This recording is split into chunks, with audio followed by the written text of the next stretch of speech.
Agora vamos falar sobre a análise de causa. Então você entendeu primeiramente o problema, identificou a não conformidade, registrou todas as informações relacionadas à não conformidade, passou pela etapa de ação imediata, ou seja, fez toda a negociação, as ações de reação ou de contenção para lidar com as consequências daquele problema, seja com seu cliente, seja internamente. E aí nós vamos para a etapa de análise de causa.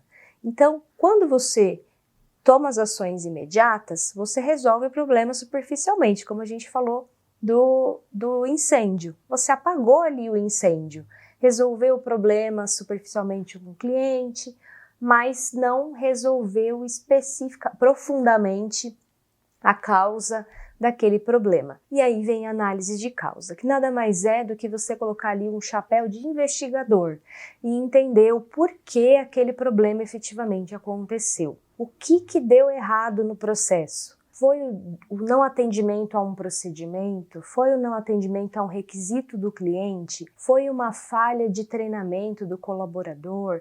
O que gerou aquele apontamento de não conformidade? É nesse momento que você precisa estar cercado de ferramentas que te apoiem nessa análise de causa. Não existe o certo ou errado, você que decide, né, qual tipo de ferramenta utilizar. Mas existem ferramentas que são muito simples e são muito utilizadas e fazem muito sentido para o estudo de análise de causa. Como, por exemplo, os 5 porquês, o diagrama de Ishikawa, também conhecido como espinha de peixe, análise de gráficos, por exemplo, Pareto, histogramas, árvores de falhas. Aí depende um pouquinho da sua área, de repente você é da área de software, então é uma área que geralmente projetos trabalha muito com árvore de falhas, ou seja, você já está familiarizado com essa ferramenta. Ou você já é da área de indústria e tem muita facilidade ali com MASP, método de análise de solução de problemas, e Ishikawa, e 5 porquês. Então, não existe o certo e errado. Escolha a ferramenta que você se adapte melhor. E use essa ferramenta como uma base para que você realmente chegue à causa raiz do problema. A ferramenta de 5 porquês, por exemplo, ela é muito simples. Você vai sempre perguntando por quê, né? Eu falo que é a ferramenta da criança, aquela criança que está naquela idade de perguntar por que o céu é azul, mas por que as borboletas voam? E você vai realmente perguntando por que esse problema aconteceu. Por que essa mola, esse amortecedor chegou ao cliente quebrado? Ou por que ele quebrou no cliente? Ou porque eu não consegui detectar esse problema internamente, na saída? Porque esse problema passou pela inspeção de qualidade. Se essa mola quebrou no cliente, o que levou a essa quebra? Então você vai realmente respondendo a todas essas questões até você entender ali possibilidades. Pode ser que você ache uma causa raiz, pode ser que você ache mais do que uma, 2, 3 ou até mais causas raízes. E o importante é que essas causas elas sejam efetivamente o foco da sua ação corretiva, que é diferente da ação imediata, como a gente viu agora há pouco. Então, na análise de causa, é importantíssimo que você faça esse aprofundamento. E esse aprofundamento não adianta você fazer sozinho. O ideal, né, no universo ideal, é que você conte com o apoio de todos os responsáveis das áreas envolvidas nesse apontamento, dessa reclamação ou dessa não conformidade. Ou mesmo que eles não estejam envolvidos, mas é importante você ter uma equipe multidisciplinar ou um comitê de qualidade que te dê esse apoio. Uma cabeça sozinha, às vezes não tem ali ideias, e aí você pode inferir aquilo que você acha que aconteceu, e não efetivamente o que aconteceu de fato. Então é importante que você considere ali pessoas de outras áreas, líder de produção, o gerente de qualidade, alguém da área comercial que tem ali entendimento do cliente. Pega pessoas de áreas diferentes, reúna, se possível, essas pessoas dentro de uma sala, faz ali usa o flip chart ou um quadro branco, faz um brainstorming, tenta verificar qual é a ideia, o que essas pessoas acham e faça esse levantamento, não apenas você ali no seu computador respondendo o relatório de não conformidade com base naquilo que você acha. Essa é uma dica muito importante para que você tenha ali uma análise de causa efetiva e profunda e real daquilo que realmente aconteceu. Uma outra ferramenta que você pode utilizar é o diagrama de Ishikawa, também conhecido como 6Ms ou espinha de peixe. Por que 6Ms? Porque são 6 letrinhas, palavras que iniciam com a letra M, que possibilitam você verificar aspectos que podem ser considerados, né, na causa raiz dessa não conformidade, que são método, mão de obra, material, meio ambiente, medição e máquina.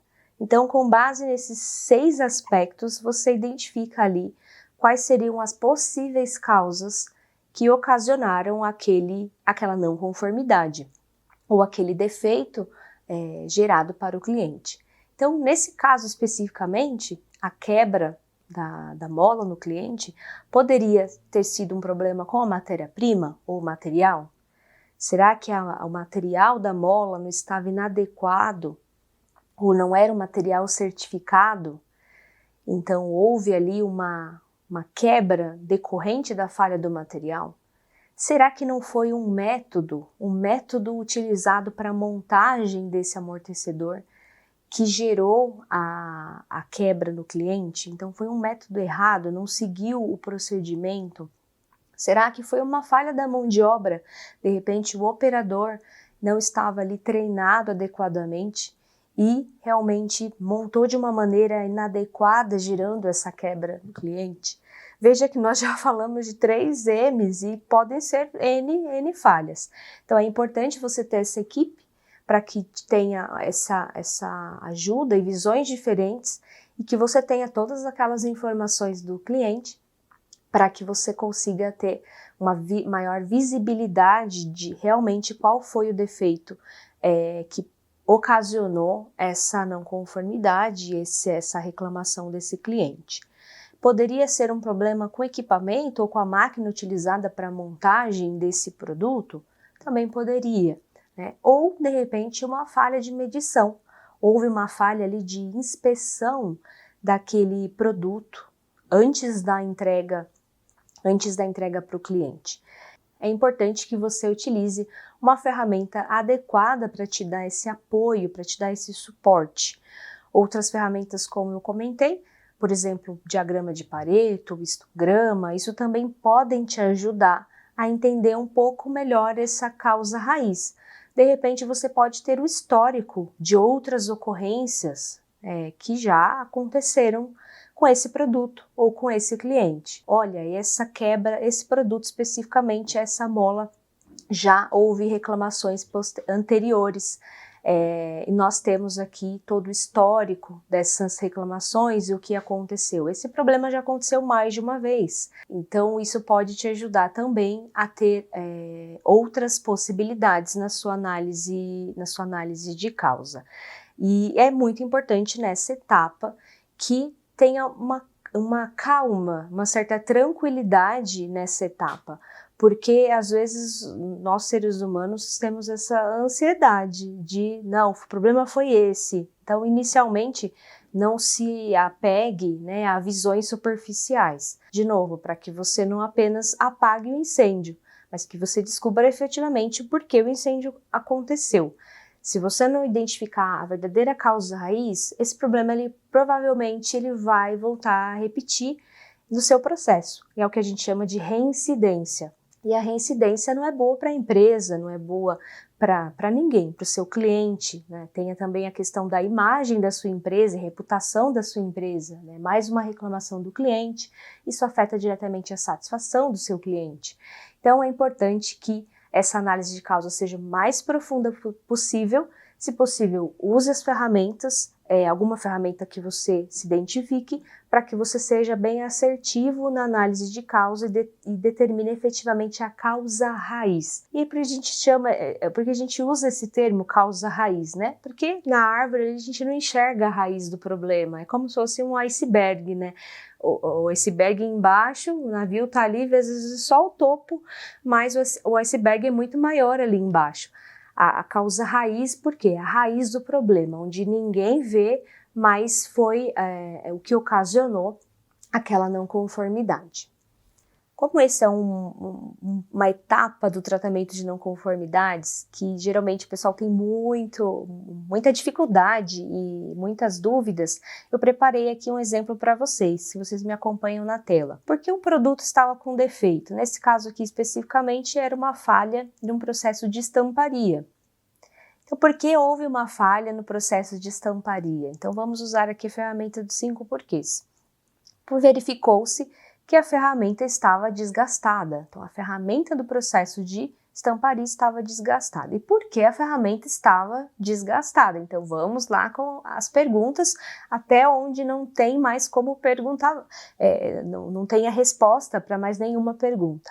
Então, não houve manutenção da ferramenta. Então, foi verificado, foi feito todo o processo de investigação, e foi verificado que não tem manutenção preventiva daquela ferramenta que gerou aquele apontamento de não conformidade pelo cliente.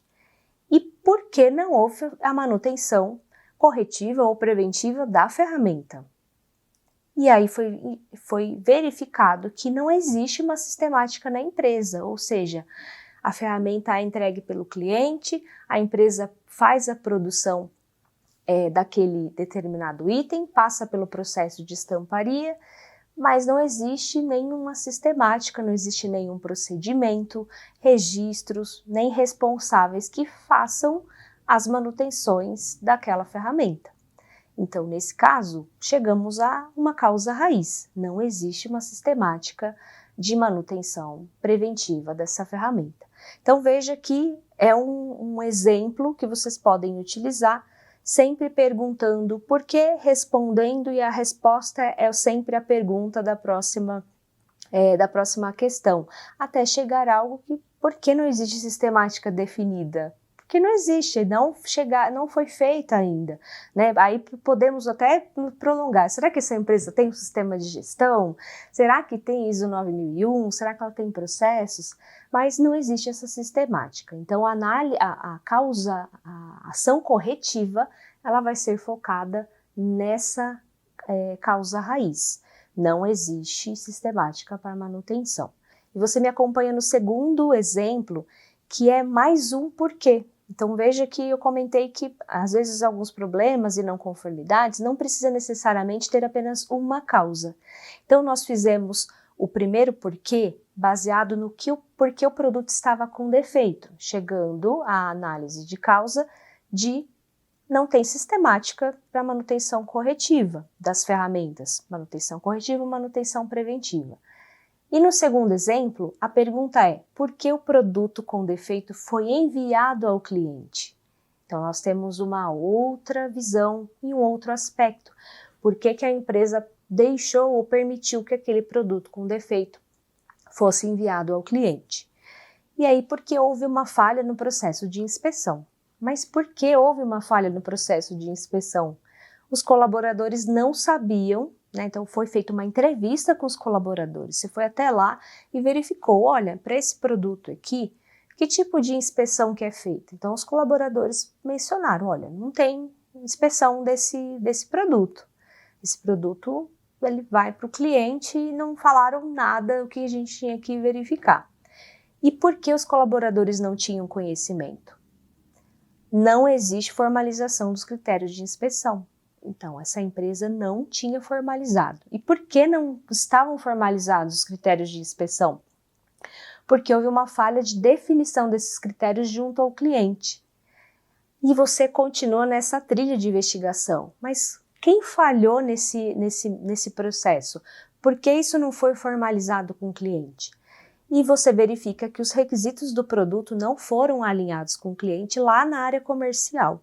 Então, quando o comercial recebeu aquele produto novo para produção, realmente não alinhou com o cliente o que seria ali critério de inspeção, o que o colaborador lá na ponta deveria fazer a inspeção, aspecto visual, tem que estar isento de riscos, de falhas, de deformações, isso é um critério importante para o cliente. E isso não foi alinhado na área comercial. Então veja que nós temos uma causa raiz relacionada à não manutenção das ferramentas, e nós temos outra análise de causa relacionada a uma falha na área comercial. Existe ali uma falha de comunicação, de determinação do que é importante ser verificado junto ao cliente para esse produto em específico. Então, na sua ação corretiva, ela precisa considerar essas duas análises de causas, esses dois focos que são completamente diferentes um do outro, mas que possibilitaram ali a ocorrência daquela não conformidade. E veja que é importante que, ao você tratar essa ação corretiva para esse produto em específico, você vai já de antemão minimizar ou mitigar, né, o risco desse problema acontecer com outros produtos similares ou com outros clientes também. E aí você tem mais um exemplo que eu coloco para você em relação ao diagrama de Ishikawa. Então, com base nessas causas que a gente identificou dos porquês, dos 5 porquês, que foram até mais do que 5 porquês, nós temos aqui as possibilidades de causas relacionadas aqui aos 6 M's. Então, falha de matéria-prima, falha na prensa, falha de ferramentas. No método, nós temos então 2 causas, a sistemática de manutenção, que não está definida, e também o processo comercial, que não existe esse detalhamento de requisitos. Então, veja que é uma falha ali, a gente encaixa na categoria método dos 6 M's. Poderiam ter outras causas, como mão de obra, falha de treinamento, falha de matéria-prima, na própria medição, não definição dos critérios de inspeção, mas são causas que a gente chama de causas relacionadas.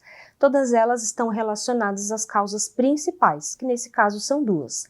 A falha de sistemática de manutenção e a falta de detalhamento dos requisitos a serem determinados ali pelo cliente no processo comercial.